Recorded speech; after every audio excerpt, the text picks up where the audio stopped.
President Donald Trump says anyone who targets federal buildings will go to prison for years. But some mayors who don't like federal agents coming to their town are calling on Congress to take action. Meanwhile, the president calls on Americans to protect the most vulnerable during this coronavirus pandemic. White House correspondent Owen Jensen reports. Owen?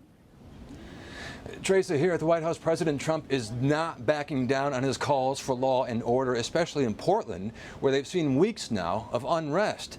And the president, again, he wants those lawbreakers in prison or else.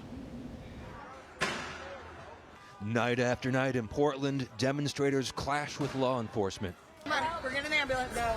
Federal agents are there to quell it, and President Donald Trump warns in a tweet, anarchists, agitators, or protesters who vandalize or damage our federal courthouse in Portland or any federal buildings, minimum 10 years in prison. But some mayors don't want the feds anywhere near them, and now calling on Congress to make it illegal to send in militarized agents without permission. One Democrat says the president is just trying to appear tough. Fascist leaders and those who would be dictators pursue trying to scare the populace into thinking that they are under some mob assault.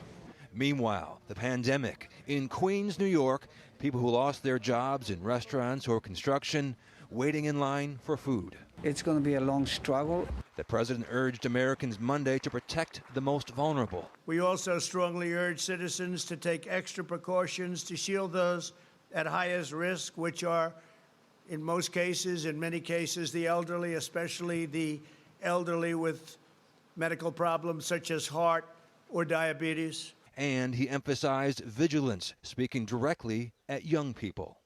This stage of the pandemic is being fueled by younger Americans who generally have little risk of being seriously harmed by the disease, but can spread the disease.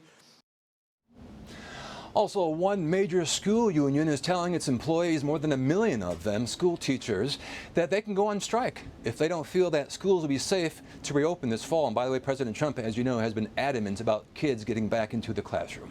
Tracy? Okay, thank you so much, Owen. White House correspondent Owen Jensen reporting for us tonight.